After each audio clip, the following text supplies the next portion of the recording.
Spooky Tuesday.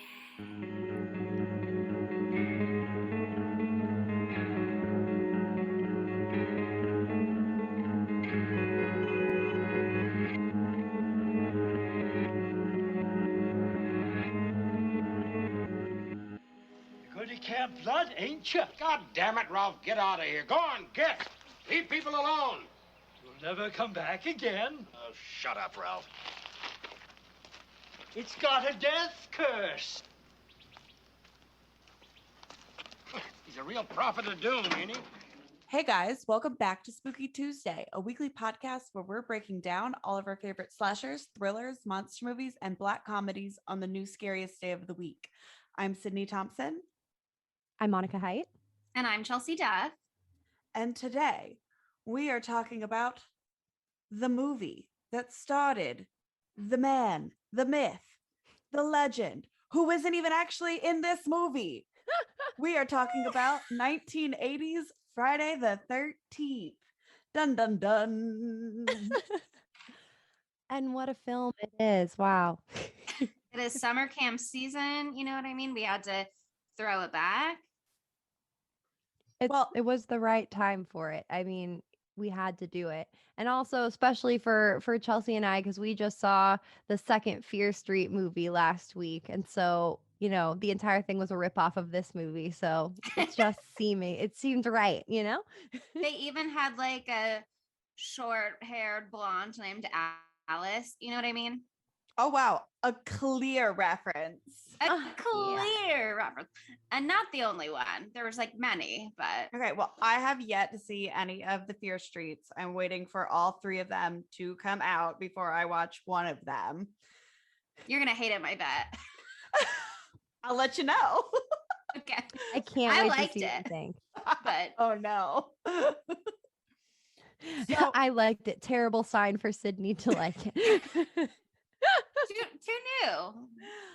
Honestly, probably, yeah, it'll be the newest, most recent horror movie that I've watched in a long, long time.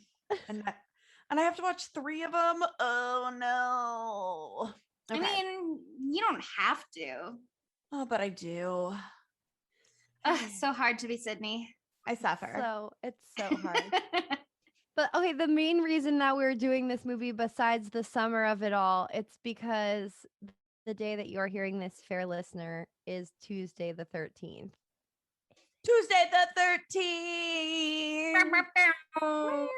Yeah, so we it's like actually had this on the schedule for Tuesday the 13th in April.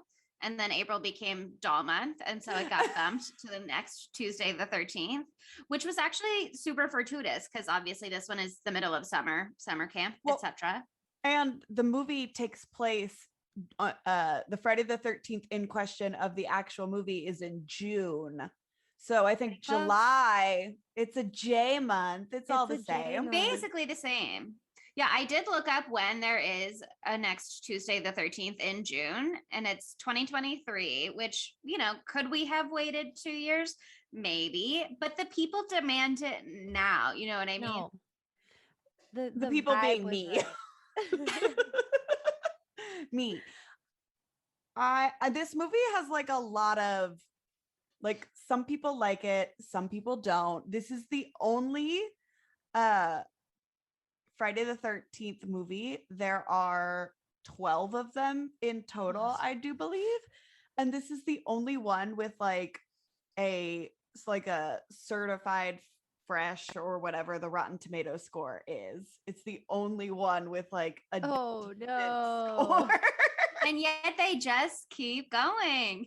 Oh my God. Yeah, because I mean, I have so many questions that we'll get to later, but like, I know how off the reins this shit gets. I mean, what is it? I feel like every single one of the big three has like jumped the shark, you know, but the big three being Freddy, Michael, and Jason. Like, I feel like Halloween less so from what I've seen, but I haven't seen all of them. The newer ones were really fucking good, so I know that. Like the last one that came out, I saw that. Mwah, very delicious, very nice, lots of blood. But I don't know if they all go quite off the reins as fucking Jason Voorhees goes in Jason X. That I haven't seen any other Friday the 13th movie, but I watched the trailer for Jason X like 10 times. And because it's just absolutely fucking preposterous. It it's insane. It takes place in space. So, you know, as one would expect, it's actually, the first one takes place at summer camp. It's the second one that takes place in space. No. Face. But yeah, have you guys watched the trailer for that one? I have not. The No. only Jason movies that I have seen are my first one ever when I was a tiny child was Freddy versus Jason, which very intense as a small child. And then the first and the second one. Freddy vs. Jason, the one that had like all the celebrity cameos. Maybe I watched it as a small child. I never wanted to watch it again. I was like, I Wow. feel you. 'Cause it was bad or because it terrified you? kind of both. I was like, I don't know anything about this, but like, what the fuck is going on? Something about like the versus movies are traumatizing to young children. Sydney had her Freddy versus Jason experience. I had Alien versus Predator 7 experience that like really fucked me up. It like had a scene that harkened back to a childhood fear of mine that I did not know that I had, and I had to leave the theater. Wow. Yeah, it was Fun super cool drama. of me. Yeah. So those they just make them extra triggering for the verses. They have to. Gotta amp up the ante if it's two of the big three against each other. Sheesh. But okay, Sydney, tell them what it's about. No one knows. Oh, well, if you haven't existed in the realm of pop culture in the last 40 plus years at this point now, Friday the 13th is about a group of camp counselors who are stalked and murdered by an unknown assailant while trying to reopen a summer camp, which was the site of a child's drowning and a grisly double murder years before. That's pretty straightforward. Yeah. That's Like, that is no the fluff. movie. No Like, fluff. that is exactly what this movie is about. Like, there's a lot of people in this movie, surprisingly. Like, and you only Really? care about two of them, maybe, and the only people that you genuinely care about die. So, like, you're not even like fully invested in the final girl, really. I don't know. Yeah. Were y'all invested in the final girl? I was really invested in how she got her hair to be like that, The Mhm. like female bowl cut, but it's somehow better than that. And it's so fluffy and shiny. It was that was what really intrigued me about her. And then also just me screaming at the television in the final bits because I was like, what the fuck are you doing? But that's the most passion I felt about Alice. Right. So there's Annie, Alice, Jack, Marcy, Bill, Brenda, and Ned, and then the owner, Steve. Am I right? Yep, I'm looking at IMDb because I didn't know a single one of their names until now. That's so fucking impressive. I'm very impressed. That's incredible. 10 out of 10. I have seen this movie a lot. So Yeah, I mean, what are the names of the first two people who die in the opening scene? Claudette and Barry. Yes. Are And the you only reason serious? I know that is on the subtitles. Bada bing, bada 'Cause bam, I- bada bamboozle. Told you it I would come back. We told you it was her new catchphrase. You guys didn't believe. I am now an old lady and only like to watch TV and movies with subtitles on so I can see what it is. And apparently they give them names in the subtitles, but everywhere else they're like uncredited like names. Like, Well, Weird. Barry definitely has a name in the movie because Claudette says at one point that Barry's out of bounds while they're hooking up. Barrier out of bounds. Barry's out of bounds. Yeah, I wrote that quote down because I thought it was It's a funny. great quote. But yeah, I loved the opening scene for this movie. It had, I wish that there had been more of that throughout the film, the vibe of the opening scene. But I just thought it was hilarious because like they start and they're all singing camp songs right around the fire, all these camp counselors. Which and, is like, scary to begin with. Camp songs, Okay. very ominous. I fucking love camp songs. I was okay, wait, first, I gotta ask first before we start this. Who Uh-huh. amongst us was ever a camp counselor? Is it CIT? That counts. A CIT is a counselor in training, in case y'all don't know the lingo, the terminology. I had a lake house, so I never went to camp. I get I that. I had a lake understand house, that. so I never went to camp. I like had a lake house, so like I So never, I never went to camp. So I guess I just missed out on that.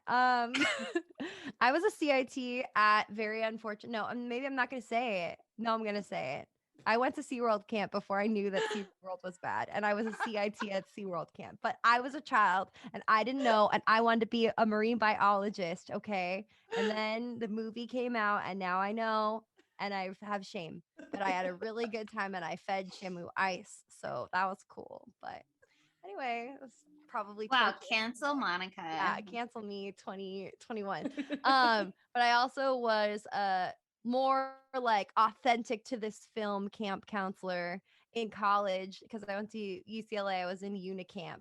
And so like same steez as this. Like you're in a cabin in the middle of the woods.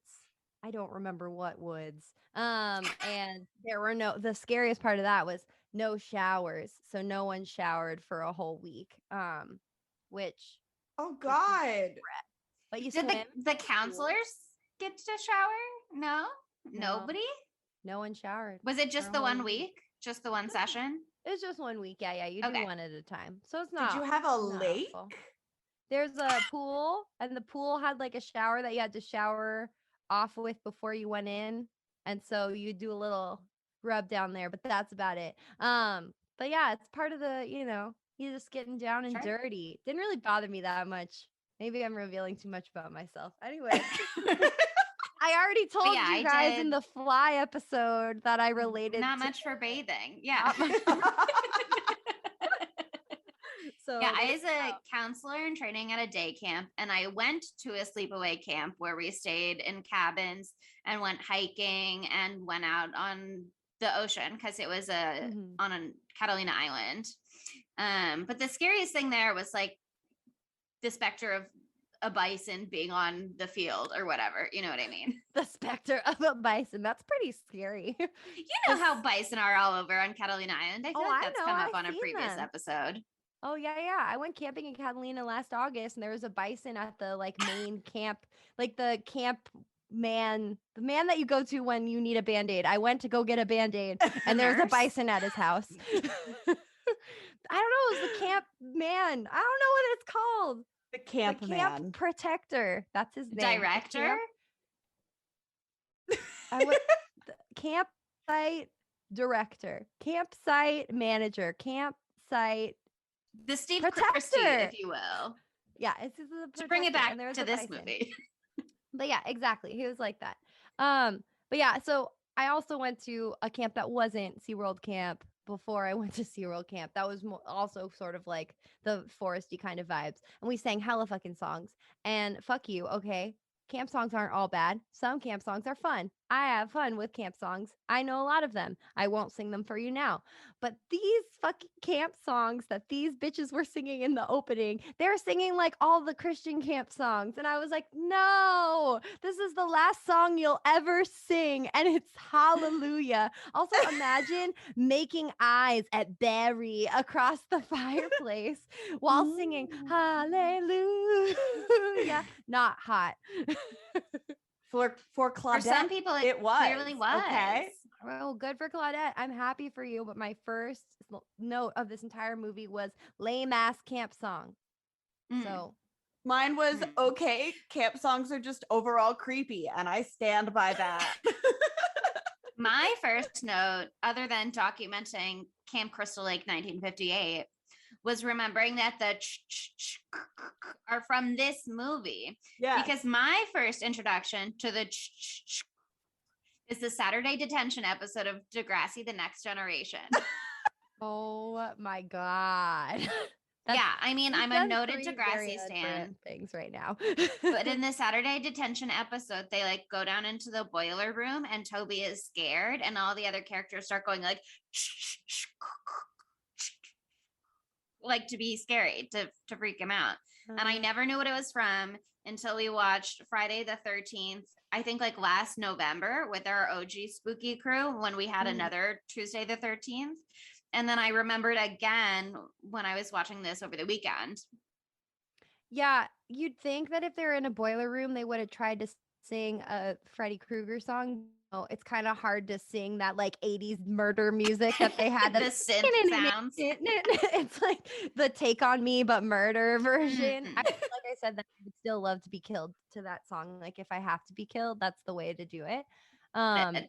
But the music in this movie is fucking great. Like that's like one of the high points of the film. It's like when there is music, it's fire. Yeah. But there's a lot of times when there's no fucking music, it's just silence. Well, that was deliberately done. Mm-hmm.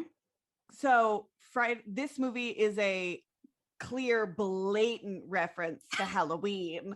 And there was one other, and there was one other camp movie that came out the year before that did really well. So it was like a comedy. Yeah, it was like a comedy. And so they just took Halloween and the camp theme and made it a movie. And in Halloween, the music is playing like all the time in the background. Like it's just this like the music in Halloween is basically like its own character kind of. Mm-hmm. And it's always there. And so they made a like very what is the word I'm looking for? Purposeful something. I don't know what word Decision. I'm trying to say. Intentional. Yes, thank you. To only have the music going when the killer is around.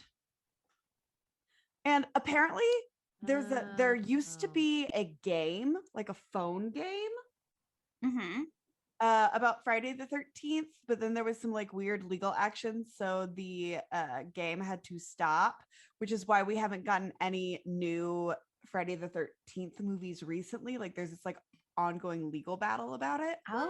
And in the movie you knew when the killer was near because the music would start playing, so you'd be like, oh my god, the killer is near. And now I'm like, shit, I want to play this game and I can't. I want to play that. I remember the Slender Man game. Ooh, if you want to get yourself fucked right up, that's what you should play. Absolutely terrifying, horrible.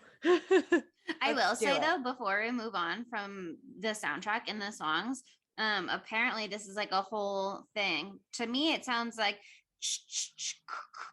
I write it in my notes with a like Chelsea, and then I like Kelsey, and then apparently other people think it's ha, like or chi ha, but the actual reality is that it's ki ma, so it's ki ma ma ma, and that's what composer Harriman Radini said, because it's supposed to be like kill mom, like in her brain, where like she's hearing Jason be like kill mom. Oh, oops, that's a big spoiler. Hope you guys have seen this movie.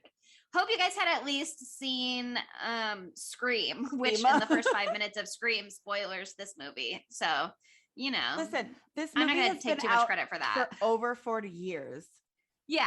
Who cares? Guys should know at this point. Everybody should know. Yeah. Sorry. I mean, and I'm the spoiler bitch, but like, come on. But okay, I watched this movie for once. I didn't watch one of our movies all by myself. I had friends for the first time. Oh my god, we're so happy you have friends. Mainly because I was watching this movie and then my good friend Brian came over and he was like, yeah, you don't have to turn it off. And I was like, okay, cool. So they watched the whole movie with me. Listen, Brian has taste, okay? Like well, they hadn't fucking seen it. Oh, Oh what a well, no, treat okay. for James, them. James had because he remembered similar to me. I couldn't remember a goddamn thing that happened in this movie besides the fact that Kevin Bacon was in it. Except Mhm. when his kill happened, I was like, oh yeah, I remember that was a good one. Um, but the only fucking thing I remember since we're talking about the end is the fucking boat in boat like zombie thing at the and so then I thought it ended there too. And so then I was all confused, but we'll get to that later. But yeah, that not a lot stuck with me. I don't know why I didn't remember Annie. She's so beautiful and she has my Sweet dream Annie. hair. Well, but that's the thing too. None of these characters you invest in. And like I say, I think the two characters that you are invested in the most, which would be, I think, Annie, the first girl Yeah. that we see, and Brenda. I think out of all the two, those are the ones that like I stuck with the most. Like Brenda, they both, really? Oh, Brenda for sure. yeah, Which one's definitely Brenda? Brenda. The hot one. The one who was like, let's I play mean, they're all strip hot. Monopoly. She wants to play strip Brenda. Monopoly. She Yeah, dives in okay, to yeah. save Ned when he's pretending to drown. She tries to be a hero 1,000 different times. You think if anybody got to make it to the end, it would be her. And then you Right. don't even get to see her epic death, whatever it may Yeah. be. Like they lead up, you think she's gonna get shot to death with arrows, but we never find out for sure. Even when you see her body, you can't tell what happened. Rude. Terrible, terrible fate for Brenda. Not fair. Not fair. Justice at all. for Brenda. She deserved Justice. Yes. to be the final girl, in my personal opinion. Instead I of Annie, agree. who was like, or not Annie, sorry, Alice, who was like, I don't like camp anyway. And I'm like, okay, Alice, then go fucking home. All right, well, let's not be terribly mean to Alice I know, because I there know. was like a whole something going on with her and Steve that is super Yeah. not clear to me because there's 1,000 entries on IMDb trivia for this movie and 2/3 of them are conflicting with each other. And so there's one Classic. piece of IMDb trivia that says like, oh, Steve and Alice were in an established relationship until she ditched him for Bill. And then another piece is like, Steve is hitting on her and it's creepy, but maybe it was supposed to be creepy. And then there's another piece that's like, her and Bill are an item, which I think maybe Bill kissed her on the cheek or something one time. Like, even in that moment, I rewound to that scene because I was like, did he just kiss her? That was weird. But yeah, it's hard to tell the exact dynamics, but definitely Steve is being a freak to her, whether or not they have a romantic history Yeah. behind them. Because she's baby and he's full adult, and he does look Pets her. super sexy in his first appearance when he's Oh. just wearing shorty shorts and no short and a little red bandana. Like he Mhm. is the Big blueprint. agree. Yes. But then he immediately is like, let me Boys flirt with take this note. child. Yeah. Just not ugh. that part. Okay, the one thing that I do absolutely fucking love about this movie Uh-huh. is the way that they sexualize the men instead of the women. Yes. Like, Yeah, we there's see something about that on IMDb that said like, oh, Friday the 13th is the #1 entry on the list of horror franchises with the most nude scenes. Contrary to popular belief, though, it's not always actresses who end up naked on screen in Jason Voorhees movies, as the series also features multiple instances of male nudity, and this is my personal note, including Kevin Bacon's butt. Oh, we got Kevin Bacon's butt. We got Kevin Bacon in a Speedo where you could see that nice little, you know what I mean? And like Steve just looks chef's kiss, even though he's a creep. We Ooh, didn't know that but we don't know he's a creep when we first see him looking chef's kiss. Yeah, no, Just- my initial reaction was like, yes. And then yes. 4 minutes later, I was like, No. okay. And then he's barely in the rest of it. So that was a nice little A plus. treat for us. A little treat.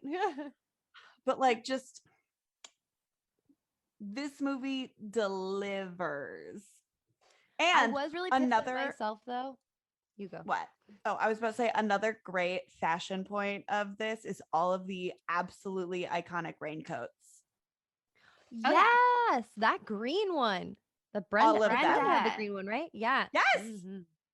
Mhm. All the Fashion icon as raincoats. well. Also, when we went to that Fear Street screening last week, Chelsea and I was wearing high-waisted red shorts, and they were like almost exactly like the ones that Brenda was wearing, and I was like, yes, I nailed it. So thank you, Brenda, for that as well. You are I mean, I in just that think way. Brenda's a legend. She has a billion different looks in this movie. She's an iconic queen. And she But gets she's bad at strip some good monopoly. character development. She is bad, but also I love her choice to take off her pants before her shirt. What an interesting choice. Let her do it. Let her go. I guess if you're sitting with half of your body below the table, it's like the less revealing option, technically. Yeah. Brenda didn't Also- want to be titties out. Hmm. A I shame. also will say that I was a little bit upset with myself because of my immediate reaction to Jack's best friend. What's his name? Is he Bill? No, he's That's Ned. Ned. Ned the Ned. silly goose. Ned the silly goose. The first time I saw him, I was like, damn, he's fine too. And then he proceeds to do just like terrible things the entire movie, like wear a Native American headdress, Yeah.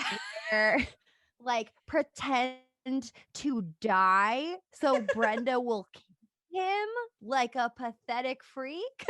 I mean, let's just keep on coming. I would have loved to see a more I would have liked to see his death just because he sucked so much. Oh, and then he also shoots the fucking arrow at Brenda. Mhm. Like right Yes. next to her face. What's wrong with him? Someone teach him how to flirt. He does not know how. And he's wearing jorts on the lake. So Okay, shut the Listen, fuck up. He I'm should be here for wearing the shorts with jorts. Don't just shit on the jorts. excuse me. I'm just saying at the lake, they're gonna get all wet and denim doesn't dry nicely. He could wear Speedo too. Wouldn't that be great? Maybe he just doesn't want to show off his dick like Kevin Bacon does. That feels out of character for Ned. He's got to draw the line somewhere. Ned's dick is just too big that he's yeah. like, it would Oh. be obscene if I didn't wear the denim shorts. No, hold it. You know, See it's that like just the not spirit an of option Ned for is him. channeling this podcast right now. Yeah, he doesn't deserve this like rehab we're doing for his image. We gotta cut it off. But yeah, I mean, I just wish we've already said this, but like I want to say it again. Annie, I freaking loved her so much. She had the spirit of like a rainbow. If a rainbow was turned into a girl, she was so happy all the time. She was smiling at the ground. She was lugging a bag as big as her whole self, and she was like, "Yeah, I'm so excited to go cook food for a bunch of little shit kids." Like she was so joyous. But you know, the hitchhiking. I know that that's very popular in the '80s, but that's what happens. This was a That's- PSA actually from the government to nip hitchhiking in the butt. Listen, a lot of people did get murdered because they hitchhiked. Yeah. Sure. You're putting your whole Sure. life, everything into that person's hands with no vetting process whatsoever. None. None. But I will say that I can't blame Annie because if I saw a cute little granny in a Jeep, I would get in too, you know?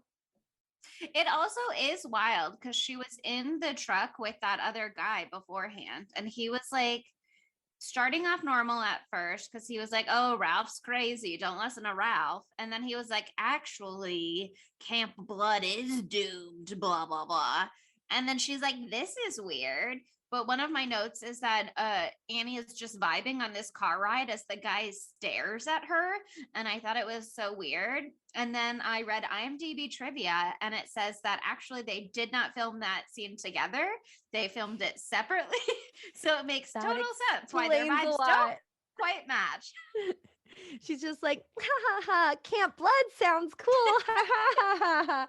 She's just like, anyway. But she does, I believe, that this line is hers that I wrote in my notes.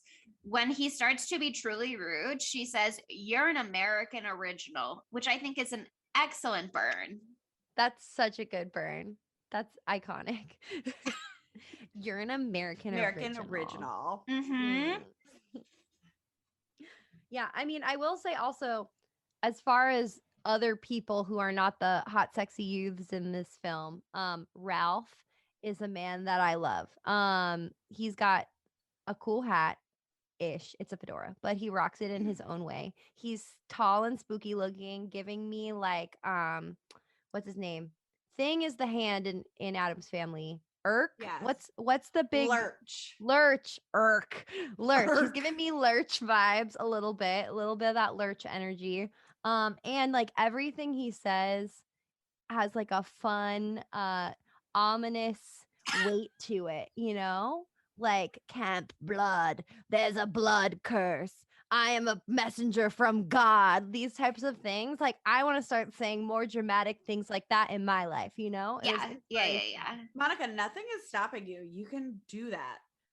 I've done that a little bit lately. I was recently on a bike ride and stopped to like look at a dead snake, and then every biker that went by I was like, look, there's a dead snake. And then for the rest of the bike ride, whenever these people would see me, they hissed at me because I was the snake lady, but in a nice way. They're like, there's a snake lady, and then they started hissing at me. I hissed back, and then we diverged paths at the end, and they were like, goodbye, and I was like, do it. Hiss. I hissed. No, of course I hissed, but I also said, I like now our paths diverge. I cannot protect you from the snakes any longer. Go with God or something like that. And then I biked away. Adam was there. He can attest. And I was like, why did I say that? But you Felt got to right. bring that freaky energy. Still feels right. Sometimes. It feels good. Okay. I'm glad. But I love that you brought up snakes because one of the deaths in this movie, because there was no PETA around in the late 70s, early 80s, the snake is a live snake that they kill in this movie. God. And it looks, yeah, it's a real snake. And it looks like a rat snake, which are great snakes to have around. Yeah. God, no. Okay, when I was watching it with the boys, James was like, was that a real snake? And I was like, oh yeah, no. Yeah. But it also looked like it was still moving. Like it was the 80s. They didn't have that fancy of effects. Oh. And there's per IMDb, there's some different lore about this snake. Although I would also like to say Fear Street Part 2 also said copy paste with the snake in the cabin plotline. Just for a short little scare. But in this movie, one story that I saw in IMDb trivia was that this was not a scene that existed in the script. But after Tom Savini had an experience in his own cabin during filming, they decided to include it, but it was not that piece led me to believe that he was like, quick, everybody come film this scene with this real snake in my cabin. And then there was another piece of trivia that said like it was someone's snake, like the owner was on set. It said allegedly the owner was standing on the set watching and sobbing when this happened, which like is fucking wild. And also the idea of them being like, does anybody have a pet snake we can sacrifice? And someone being like, I guess I'll say goodbye. I guess like for the greater good of the movie. Yeah. It's never worth it. It didn't even get its own acting credit. My God. R.I.P. We need to do a commemorative R.I.P. snake post, okay? Because he was too young. He could have lived at least another year. Maybe. Gone too soon. Yeah, gone too soon. Tragic. It's really too bad. But yeah, okay. I don't even care about Bill at all, I guess, in this movie. But I will say that he has a beautiful style of playing the guitar, like this beautiful like Spanish style guitar playing that he was doing was like very romantic. And if Alice chose him over whatever the fuck Creeper, she made the right choice. It truly was not clear to me that anything was happening at all until the scene where they maybe kissed, which was after they acknowledged that there's a lot of spooky stuff happening. But honestly, he didn't even make it into my notes until they were playing Strip Monopoly. No, like Bill was basically non-existent. No. Yeah. The girls, I think, had a lot more character development all around, other than maybe Ned, who at least had something memorable, which is that he was like the class clown who maybe presumably was like funny when this came out in the 80s and is now just like so obnoxious now that we're in 2021. He's very cringe. And they couldn't have anticipated that. He's so cringe. But at least he's memorable. You know what I mean? Kevin Bacon is memorable solely because he's Kevin Bacon. Yeah. And He's Bill hot. is not at all memorable. And Steve is only memorable for being sexy in one scene. Well, Bill is his name's what? Harry Crosby. Harry Crosby. He's Bing Crosby's son. Yes, that's true. What? Oh yeah. Good for Bill, you know? He's got that going for him. Wonderful. No wonder he's so good at that guitar. That makes Wow, sense. there you go. It's in the blood. It's in the blood. One man who is a little bit memorable is the cop. I really liked him because I feel like, is he Will Forte's dad? Because his voice is the exact same voice as Will Forte. I swear to God. I listened to the quote without seeing him, and I saw Will Forte. Listen to it again, and you'll see it. Or maybe Will Forte saw this movie and changed his whole life to be like this cop, because the vibe is there. Who is like the only person in the movie to ever once bring up the fact that it's Friday the 13th. Yeah, that's the only way you find out. And it was a full moon. Oh, that gets the It is kids wild. actually like a real statistic that like more accidents happen on Friday the 13th and like more bad things like statistically do happen. And they haven't figured out if it's like, do more bad things happen because everybody thinks Friday the 13th is cursed, or like is Friday the 13th a cursed day because all these bad things happen? All I can tell you is they did a full moon episode of 911, that terrible show that I love. I feel like the full moon might do some shit to you. Friday the 13th, I feel like it's the lore of it all. And then people plan to do their bad shit on that day because it sounds spookier. That's what I'd do if I was going to commit a crime. But I'm not, so I won't. I always just get tattoos on Friday the 13th. Yeah. They do like sweet deals most places. Really nice deals. She's got some cool ones too. Oh yeah. I just can't do the 5-block line at 6 a.m. to get to the tattoo parlor. Also, I don't have any tattoos. I can't make a last minute decision such as that. I think once you break the seal, it's easier. But the first one, for sure, you're like, it has to mean something, unless you are like somebody I know and you kind of just wild out. Here's the thing. Yeah. Once you have a Hungarian rapper's name tattooed on your ass, like you do not care truly what goes on your body. Yeah, that's the general rule. Yeah. And that one was the first? No, that was way down the line. But still, at that point, it was like, who needs a meaningful tattoo? These are just fun.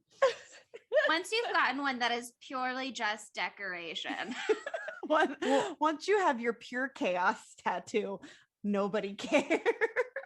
Well, now that I broke my collarbone and have like a 5-inch scar across my, collar area, I feel like Brunhilde, that is her name. I feel like the like untouched look of my skin, that's out the door. So maybe we can start breaking barriers, but don't tell my dad. Horace, don't listen to this. Yeah, this better not be the one episode he listens to. Oh my God. We can't make this into the video I put on Instagram because he will watch it. I watched him watch one of our videos and I was like, oh my God, is it going to be one of the ones where I say something really lewd? I was like, and it was fine. I told my mom she has to like all of our posts, but she should scroll past the clips. Like everything, but don't watch anything. Don't engage. Yeah. Do not engage. Just give us our likes and keep scrolling. Blind admiration. Blindly support us. That's why you put us on this earth. Unconditional love for our Instagram posts. Live. All right. Can we talk about what I personally believe is maybe the best scene in this entire movie? I would love to hear. I have an idea of what it might be, but let's see. It is the Marcy Kevin Bacon in the cabin scene. Oh yeah, Hey, that was Just real like nice. the whole from start to finish, it's amazing. We get to see a little bit of lady butt crack, which is just, like Oh, always a nice yeah. little treat. Started it off with the coin slot. Love it. Although she is definitely faking it the entire time they are having sex. Her like octave range just is too high. Yeah, her octave range is like yeah, I totally also know. I about picked octave up ranges. on that. I picked up on that right away. What? Is that a thing? I don't know. It just like it sounds like Felt I know right to you in your heart. it just Yeah. felt. It should have been more like low and guttural. Like if she was really, like not like the like it's gotta be deeper. If that's what you sound like, we're not shaming you, but Sydney's not gonna believe you. Not gonna believe it. But then the best part, well, one of the best parts, there's so many best parts, is like they're fucking in the bunk bed, and then it just like pans up and you see Ned's dead corpse in the upper bunk bed immediately, like horrifying, like just like when you think about it. And then so they finish and she gets up to pee because she knows that you gotta pee after sex. Like you gotta pee after sex. And it's terrible that she gets punished this way for doing what is right for her body and warding off a UTI. Jason has no, well, it's not Jason. The killer has no respect. Well, this movie, is a have sex and die movie because, soon That's what after, happens. one thing that I'll never get, I didn't rewatching this, I like never really paid attention, but I was like, why? So Marcy gets up and then Kevin Bacon puts on his tank top and is laying just with his tank top and did not put pants on. So he's just wearing a tank like a little Winnie the Pooh. Yeah, What a cute Winnie moment. he's doing the little Winnie the Pooh, and he does light a joint, and it is the sexiest screen grab if you are to be like, oh my god, like I'm watching Friday the 13th. That's the point where you're like, look what I am watching. No, and Chelsea, put it on the gram. Oh, you know it, baby. And then he sees a blood drop on his face, and before he can even be like, what's that, a hand shoots out from under the bed, holds him down, and then an arrow proceeds to go like up, jimmies its way through the back of his neck all the way through the front of his neck. Ugh. Right out that little pleasing like half circle thing that he had. Oh yeah, with his clavicle. Too bad. The hollow of your throat. Yeah. So sexy. But apparently like the special effect wasn't working right when they were trying to do it, and so they had to like blow the blood out, which is why it kind of bubbles. Yeah, it was like a one take shot with this like silicone or whatever fake torso they had for him. It was just his head poking out and then a fake body, and they just had the one of it. They could only stab it the one time with an arrow. And so they had to just improvise in that moment real freaking quick and just through the tube. But it worked out really nicely. Yeah, it looks good. I liked the little gurgling, bubbling thing. It made sense to me because I was like, his lungs are around there. That's air scans. somewhere. There's air. Yeah. It probably But went it's through his absolutely trachea. the best death in the film. It's so good. It makes me jump every single time. Yeah. This movie's like not that scary, especially considering while there's like some really good gore moments to the degree that they had to turn it way down for the sequels. Also a lot of things happen off screen. And so that we get that one is like the most iconic. And then immediately following, you get Marcy's death, where she's in the bathroom and she just gets an axe to the face, and you get to see it. And one thing that it always makes me laugh with her death is her face, where she's just like, oh, yeah. And it's like She so just waits long. to get got. Just waits to get got. Like, not even a second of girl, what are fight you back. doing? Like, I will say though, duck and weave. Yeah.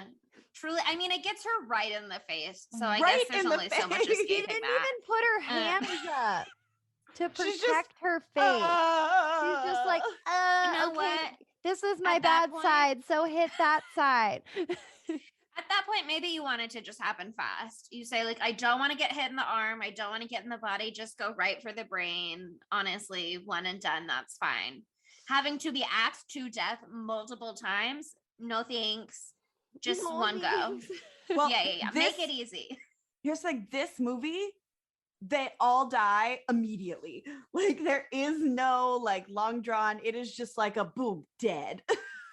Yeah, seriously. Like, how does Steve die again? He's just like immediately. It's off screen. Yeah, we don't Yeah, see we don't even Steve. know. Oh yeah, he walks out of his car and the lights on, and he's like, oh, and then something happened or something. Which right? is another scene that I like a lot, because a lot of this movie is in the dark a little bit, and then you get this really bright like white light where you can't hide, you see what everything, but we still can't see what they can see. Yeah. And so Steve is like, oh, like, why are you here? So Steve knows who the killer is, but we still do not know who the killer is. So like, Steve knows exactly who it is. That I makes didn't actually a lot of realize that. sense. Yeah. I didn't No, even of course consider we that. will. I mean, we said who the killer is already. So we've been a little bit dancing around it again, but just in case, spoilers. It's Jason's mom. Yeah, it's Jason's mom. Just in Her case, name, it's it's Jason's revealed in mom. a future film, is Pamela. But in this Pamela. movie, they just call her Mrs. Voorhees. And I just called her Miss Killer. But she was a cook at the camp, and Steve's parents owned the camp. So it makes total sense. Even when he was 10 years old, 20 years younger, he would recognize her. But for everybody else, I didn't question it one bit. You know what I mean? I'd seen this movie already when I was watching it this time. And so it makes total sense that they all see an older woman and it doesn't strike any of them as threatening. They're just like, No. oh, like, can I help you? Like, oh, why are you here? Like, oh, a totally safe person you would think to hitchhike with. Especially in that sweater she was wearing. Yeah. That was like the most mom colored blue sweater I've ever seen. Also cable knit, lovely.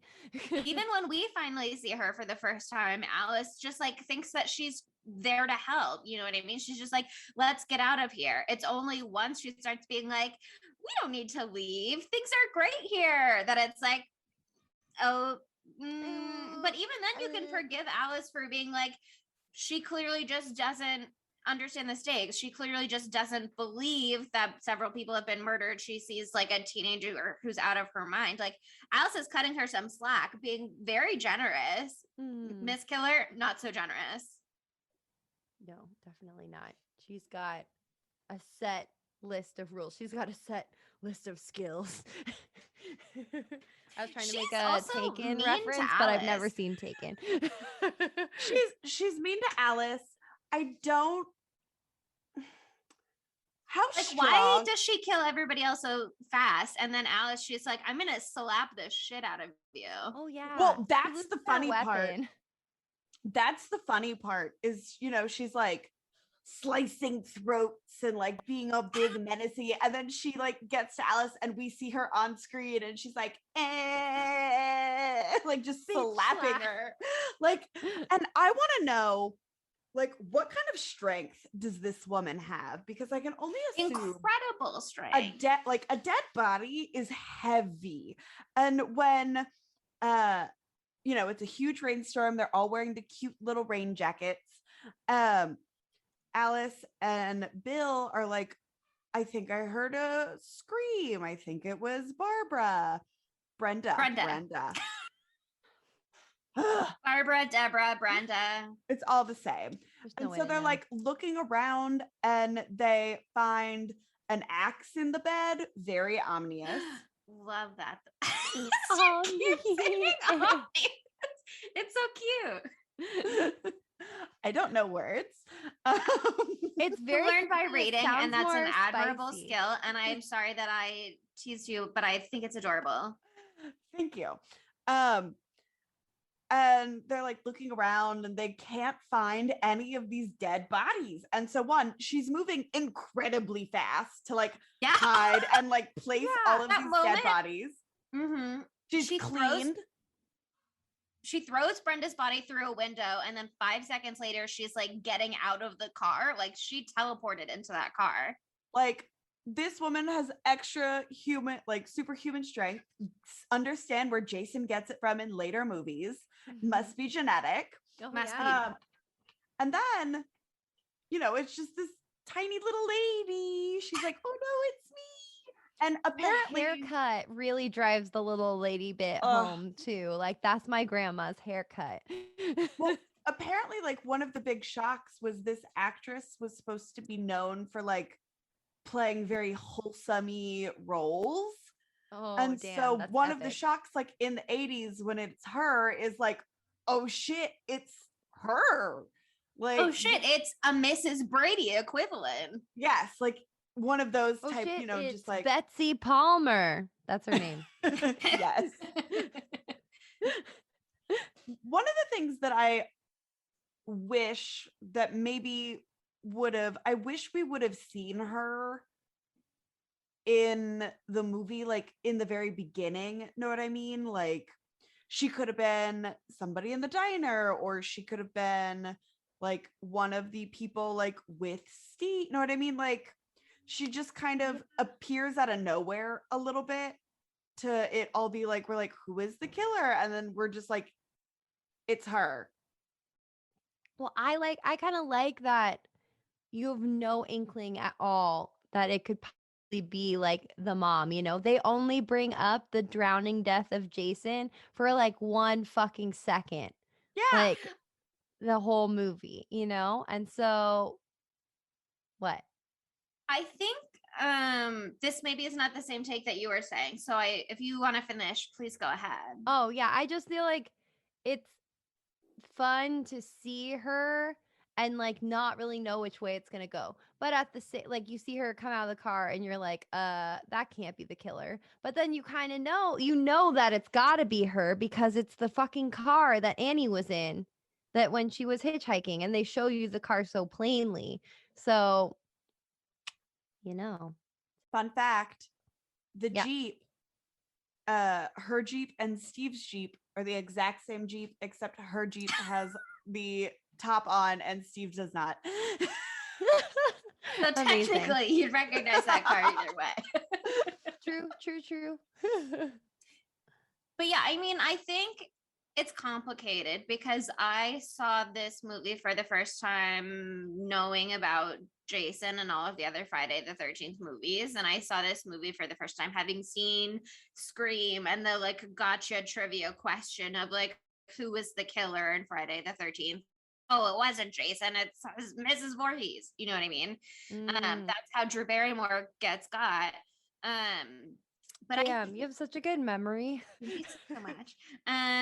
But I think it's complicated because if I hadn't known any of that, I don't know if this would have felt too out of left field. You know what I mean? I love with a twist when you can sort of anticipate it and sort of see it coming.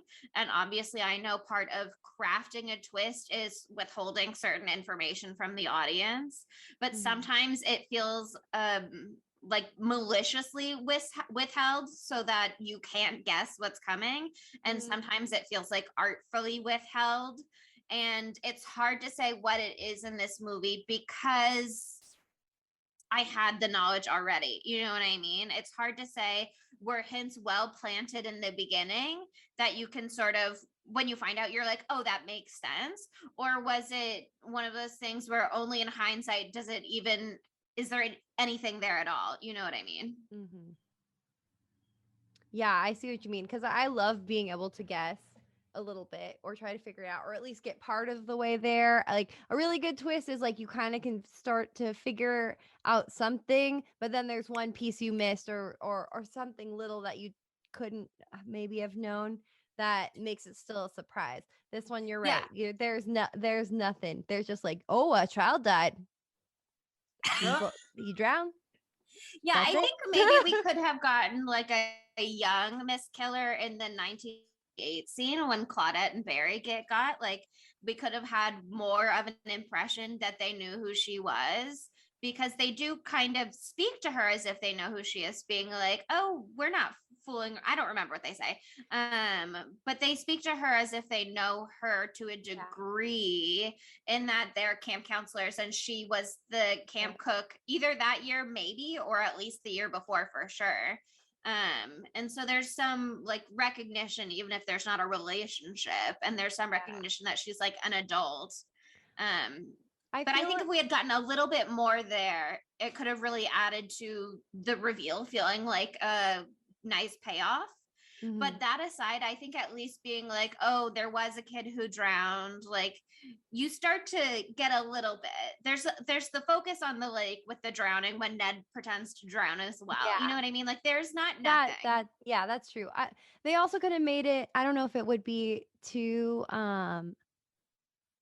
like too on the nose, but if they had been like, oh yeah, this boy died in 57 or whatever, and it's so sad his mom was working there but still couldn't save him, something like that, like just recognizing that there's a mom in the picture. Yeah, right, just like a little something, or like mentioning that the murder of Claudette and Barry was like never solved, you know what I mean, would go a little more into being like somebody on this scene might be still in the picture. One of the fun things about Friday the 13th is it was supposed to be an anthology movie. So like this was supposed to be like a standalone movie. And then the next movie was supposed to be like another completely different set of horrible things that happen on Friday the 13th. Oh. But so many people loved the Jason story, which is why like they bring Jason into it. And y'all have never that's seen. why it doesn't make sense. Oh, thank you. Keep going. Yeah. And so like, so y'all like, there's this whole thing where Jason didn't actually drown in 1957. Everybody just thinks he's drowned, and he lives as like a feral child in the woods. And then he sees Alice murder his mother.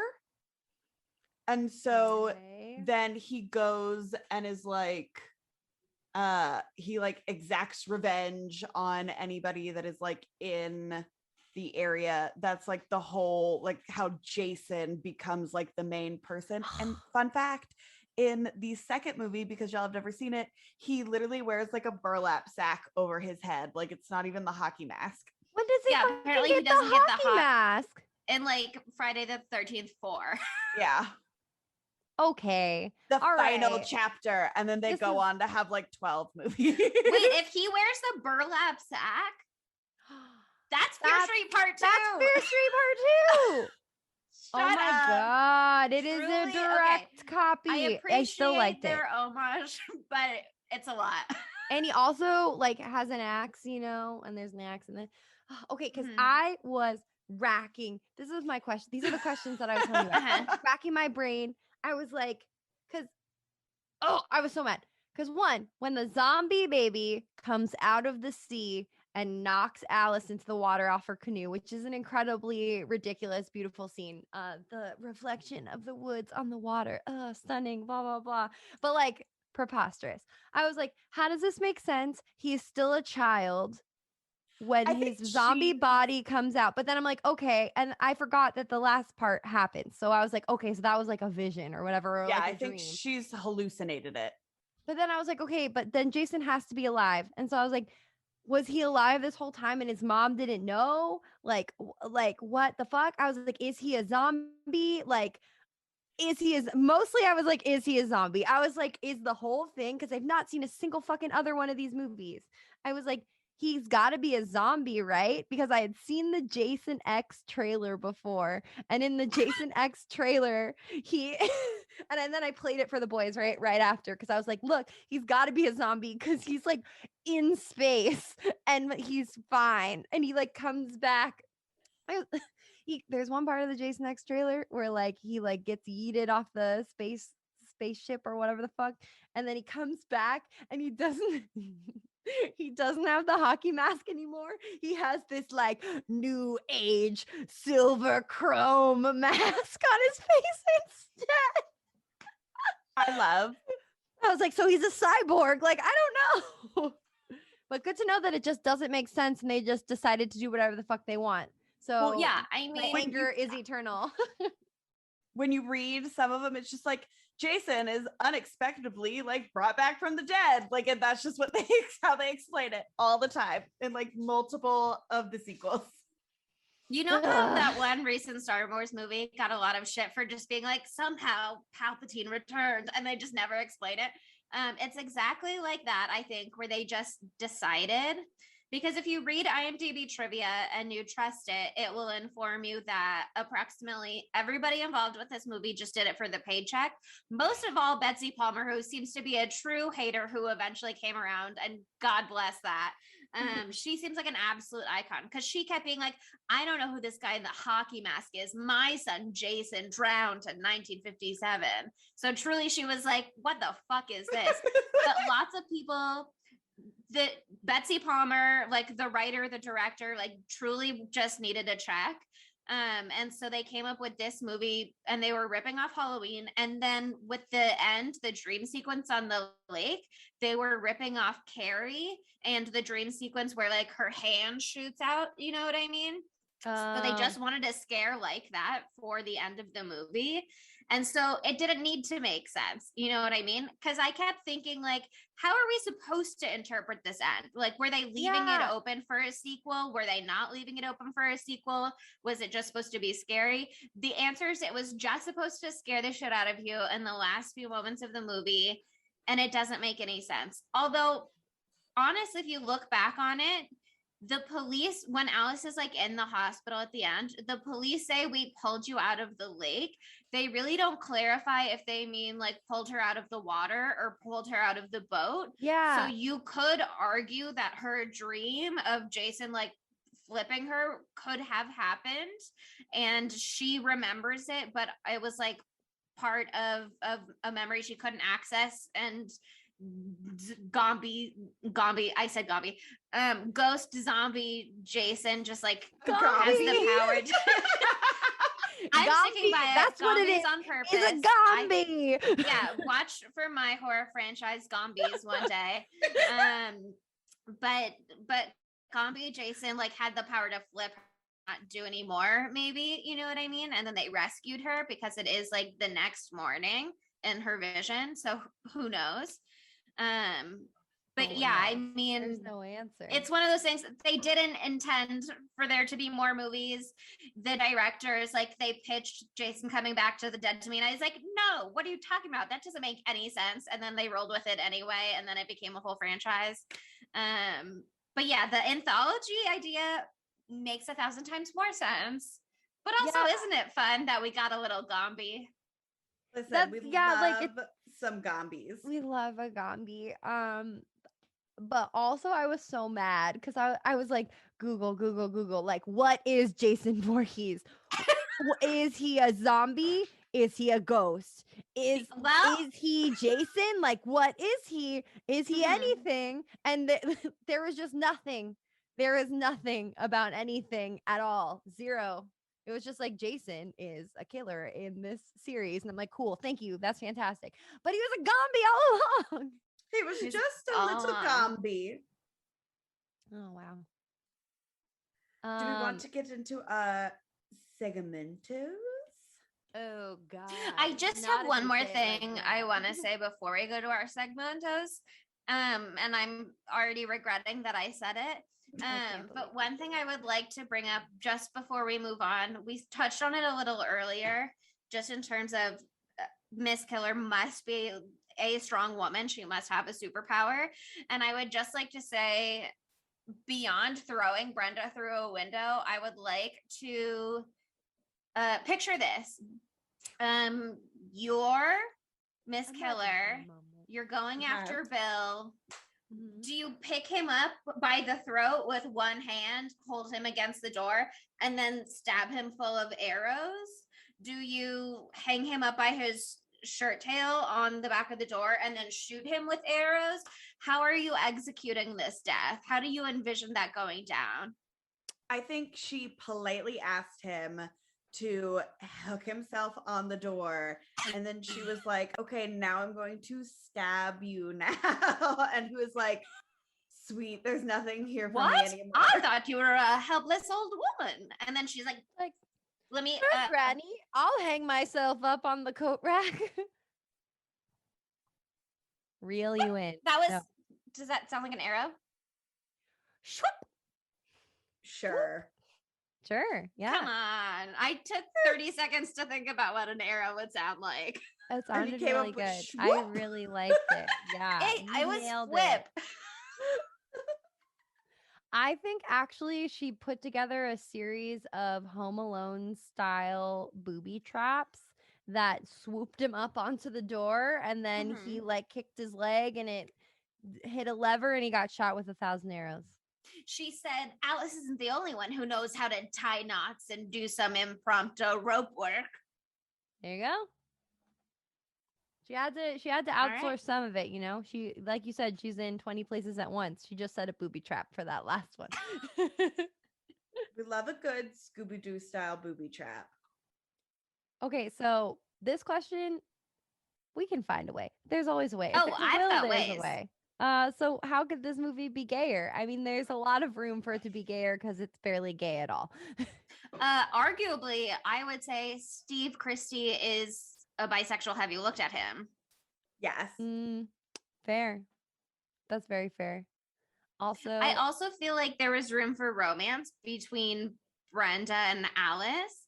And I feel like playing strip Monopoly with two girls and one guy is inherently a little bi-curious, at least. Or it's just a great day for Bill, but it ended up being a bad day for Bill. But yeah, I feel like also there could have been like part of the upset, like the anger that Ned had was not just because Jack got with Marcy and he liked Marcy. It's because Marcy got with Jack and he liked Jack. You know what I mean? He was wearing the same short shorts as him. He was stalking him Cop in around those the jorts. premises, And here's the driving thing, him Jack. like a chauffeur anywhere he wants to go. Here's the thing, maybe he was drowning. Jack did jump in to save him, and he was like, Brenda. Yeah, and he was like, God damn it. I thought that sexy Jack would give me the kiss of life, but it's Brenda. He's faking his attachment to Brenda because he's trying to posture for the other guys, be one of the men. Oh, yeah. Head. And you put on the headdress, you took it too far. So Ned is gay, Steve is bisexual, and I would offer further evidence because at one time he says the counselors at the camp are babes in the wood in all senses of the word. And I can only think of two senses. One is that they're babies out in the woods, fair enough. And the other is that he thinks they're all babes, including the boys, bisexual. You know me, I love bisexual men, so I'm always down for more representation. I'm willing to accept that 100%. And when he's in the beginning, shirtless, jorts, bandana, that's a very bisexual king look to me. Oh, and those boots that he's wearing with those? Yeah, that's the blueprint for what every bisexual man should be wearing this summer. That's the blueprint. The blueprint. Okay. Yeah. Maddie I also Lily. think Marcy could maybe be bisexual, but because I think she's great. She does so many impressions. And I love a woman who can get a little butt grab in there. That was nice. It just was beautiful. So I hope that for her. But either way, RIP. Okay, Maddie Lily, as you were saying, where could he be? And I feel like I would love him to be Ned as well. Like young him, like him from Scream, transported back in time with, I guess, Shaggy's hair. And he's Ned. That's because he's got that class clown vibe. I feel like he would have done it better and less problematic. He could also be Gomby Jason. He was about 10 years old in 1980. Oh yeah, he could have been a zombie child for sure. A Gomby child, excuse me. I'm so sorry, I misspoke. I think he could have been a fun little Barry right at the very beginning, like, don't know. And then he is the first person to get murdered in this entire franchise. Huh. An honor. Oh, an honor. Yeah, I like that for him. I like that for him. I don't want to switch him out with Steve because I just like looking at Steve for that one little bit. And then I forget the rest of the parts with him. We forget the rest of the parts. Yeah. But you know me, I love some age-appropriate Maddie Lily casting. I think he'd kill it as Gomby. The IMDb trivia says, I guess the boy who played Gomby was Ari Lehman, who had previously auditioned for Sean S. Cunningham's Manny's Orphans, failing to get the part, and was determined to land the role of Jason Voorhees, which there's not a lot of in this movie, so I don't know why he would be so determined. But apparently, according to Lehman, he went in very intense, and afterward Cunningham told him he was perfect for the part. You know who else would have been perfect? 10-year-old Matthew Lillard. When did he start his career? Yeah, when did he Let me become see. an Should have actor? been a child actor. No, we don't wish that on a lot of people. But this one off, it probably took like one day to film. You know what I mean? Would have been a great way to get a foothold in Hollywood. But his first role wasn't until 1990, a full 10 years later. Ooh, but it is called So Maddie Lily. Go to College. Ghoulies, Gomby. It's written in the stars. There's something there. It should have been. Could have been It should have- Gomby. It should have been him. Should have been him. Disappointing. Anyway, who's a dumb bitch of this movie? I would like to nominate Marcy for the Anti-Dumb Bitch Award for doing great impressions and peeing after sex. I'm down Agreed. with that. Agreed. I would like to nominate Steve as the dumb bitch Mm. for reopening Camp Blood, being a creep to Alice. And also, but it's just like, what is Steve's motivation? He just loves kids. Right? Like, Like, he wanted that's to carry on his parents' legacy. but like, why? Hey, yeah. Like, I want to know, like, what is Steve's motivation here? That's what he inherited it, and that's what he inherited, and he needed to turn it into a cash cow quick. I feel like that might be the motivation. Okay, but the thing is, the movie says he spent $25,000 like renovating this camp, and that's 1980 money. And if you go to an inflation calculator, that's like $81,000 today. That is a lot of money to spend reinvigorating a camp that all of the locals call Camp Blood, say is doomed, warn you not to go near. Like, best of luck, my friend. Yeah, that Right. a camp that used to have poisoned water, like They've had How a do you drowning, they unpoison had an unsolved murder, they had fires, they had like all kinds of issues. I feel like maybe just leave it. Go start a new camp. yeah.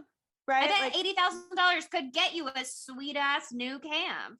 Also, like he said they spend that much money, right? But like nothing was fucking done. Like when all the camp counselors got there, and it's like 2 weeks left. Like the gutters weren't on the houses at all, or the cabins. Excuse me. Everything was dirty as all hell. Like I don't. Was he just doing it just himself before then? Like no He outside bought some crew. top of the line canoes. He got an Oh, the ancient canoes. generator. Maybe it cost extra because it was vintage. He got some stunning archery targets, and then some absolute top of the line, very expensive experienced counselors. Those salaries must have been Oh, enormous. insanely expensive. Yeah, I don't know though. Maybe truly $25,000 all went into making the lake like potable water. Who knows? Yeah, maybe just seeping all that poison out. But yeah, I agree with you, Sydney. I think it's him. I think it's Truly Steve. no argument for me. Yeah, It's gotta be him. it's got to be Steve. Just like, Ms. Voorhees. No, I understand. Sometimes you just got to kill a bunch of people to avenge your son whose spirit maybe lives in your brain or something.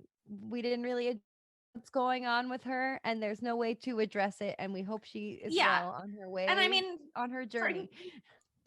She's having a reverse psycho movement. yeah, I mean, it's just another dissociative killer storyline, and we've talked about this a lot, so it's kind of not even worth touching on again for us. But it sure is in there, and whatever, honestly, in this film. Yeah. The only way that it's relevant is that it gives us the and that's iconic, and that's film history. So, and that's history. And that gave us that Degrassi Saturday Detention 80s homage. And who knew that it was all the 80s, the spookies and the rom-coms and the teen coming of ages, etc. Degrassi, it truly goes there. Everybody watch Degrassi. This is a Degrassi podcast now. Oh my God. I yes. sign that. Okay, so are we ready to do our knives out of fives? I believe so. For a little background, this is actually interesting to me because this movie got 6.4 out of 10 on IMDb, and on Rotten Tomatoes from critics, it got exactly the same score, which is 64%, which is fresh. And then audiences gave it 61%, which is fresh, which is pretty much the same. So all around, people kind of had that consensus, but we'll see where we line up compared to them. Who wants to go first? Is it me? Am I bad guy? Is it me? Is it me? Is it me, Jesus? Is it me? Okay. Jason is a pop culture icon. He's in this movie for like a blink of an eye. Mrs. Voorhees is a great twist that you just truly like did not see coming because they didn't truly set it up well, but we will overlook that. There's no way to see it coming. There's Kevin Bacon dick outline in Speedos. We got bisexual man representation. I have a great time with this movie. The writing isn't great. There are some things about it where a lot of people are just like, oh my God, these movies are, I love this movie. So this is a 4.5 out of 5 for me. Hell yeah. But also justice for Brenda. She should have been the final girl. She should have been the final girl. Should have been the final girl. Yeah, because like Alice is in the second one, right? Just for a brief moment. Briefly. Ooh, okay. Tells me a lot. Anyway. Yeah. Chelsea, do you want to go next or do you want me to? Sure. I'll go next, which is to say that I also think this movie could really benefit from a little more character development for the most part. Again, you just don't care about anyone that much. That said, I do think it is great. I do think Kevin Bacon's death scene is perhaps one of like my favorite death scenes of all time. It makes me jump every time, which doesn't happen a lot with older movies just because the way they were filmed, the style of it at the time, it's like not personally scary to me a lot of the time. Like it just doesn't get to me. Not that I don't enjoy it, because I do. But this one always makes me jump. Even when I'm like waiting for it, it gets me. And so I think that's really great. And I think whether or not they set up Miss Killer to be Miss Killer, I love that it's a woman. I love that it's an older woman. I think that's so rare. And I think it makes sense in hindsight why she's like so approachable to everybody. And there's like no warning bells in literally anybody's head until maybe Steve Christy is like, why are you here? Um, so that said, also just for how iconic it is, its place in film history, what it spawned.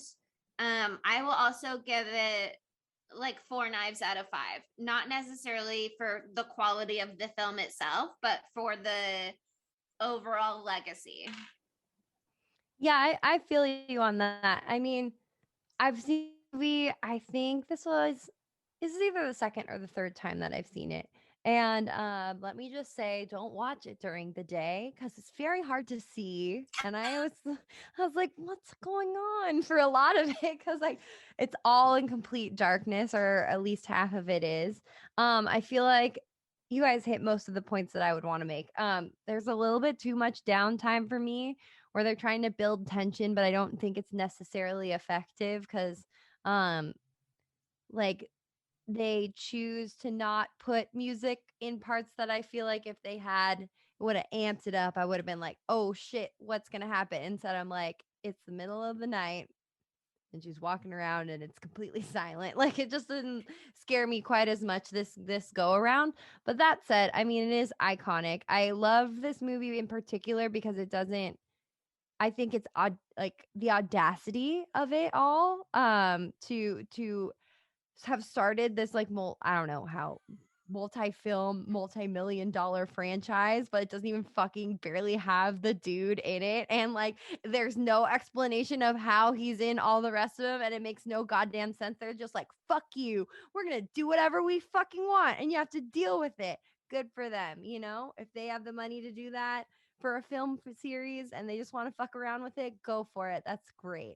But yeah, I mean, I'm usually not the person who's like, make it make sense. That's Chelsea. But I was like, please make it make sense. But I guess ghombie is the way it's gonna have to go. For the internal strife that I felt, I'm docking it a little bit because I had a very angry 20 minutes of Googling. But other than that, it's still pretty good. I'm going to give it a 3.99999 repeating. I will watch it again in my life. And I would like to see Jason's face, not unmasked, but like I'd like to see Jason once. So who will watch the subsequent films with me? And who will watch Jason X with me? That's I will. The real I want to. question. Yeah, I'll watch it. I want to watch Let's- all of the sequels now. All Let's 12 keep- of them. I'm going to skip them all and go straight to Jason X. I feel like it make just as much sense. So Probably. But yeah, that ties us up in a pretty little bow for Friday the 13th. I hope that you're significantly spooked. But next week we're taking it in a totally different direction. We're going for a Monica movie this time around. We've gone from Sydney to Monica, and next week we're doing the 2019, I would say, modern classic, Midsummer or Midsommar. Anyone can say it however they want. It's spelled weird, but I'm pretty sure you just say Midsummer. But I tried to Google it right before saying it and was not able to listen to the robot lady tell me how to say it. So we're just gonna go with whatever. But am I the only one who's seen it? I know Seen that it. you've seen it. Okay. Yeah. I have watched it specifically for next week's episode. I have thoughts. Yes. Yeah, it's going to be an interesting one. If you love to hear Sydney and I fight, I'm thinking that this is the episode for you.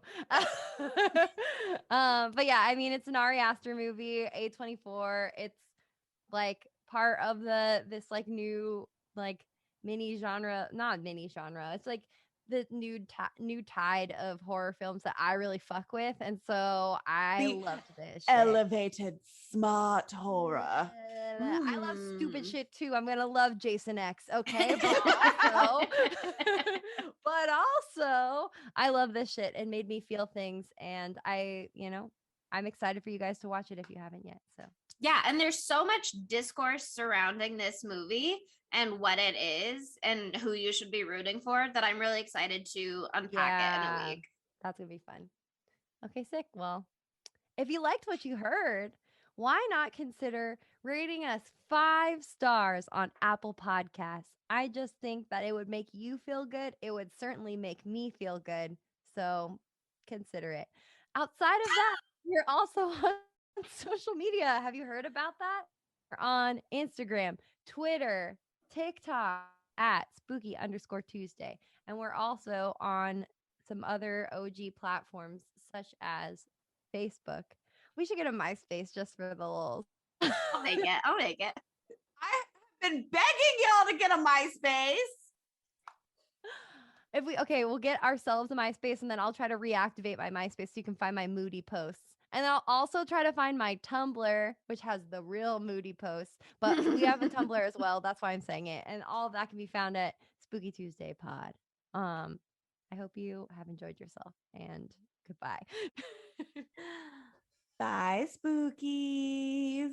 Spooky Tuesday was created by Monica Height, Sydney Thompson, and Chelsea Duff, and edited by Sydney Thompson. Our gorgeously spooky tunes are all thanks to Tamara Simons, who you can follow on Instagram at Captain Tamara, and our podcast art is by Mary Murphy, who you can find on Instagram at the_moon_OMG. Kill her, Mommy. Kill her. Don't let her get away, Mommy. Don't let her live. I won't, Jason. I won't.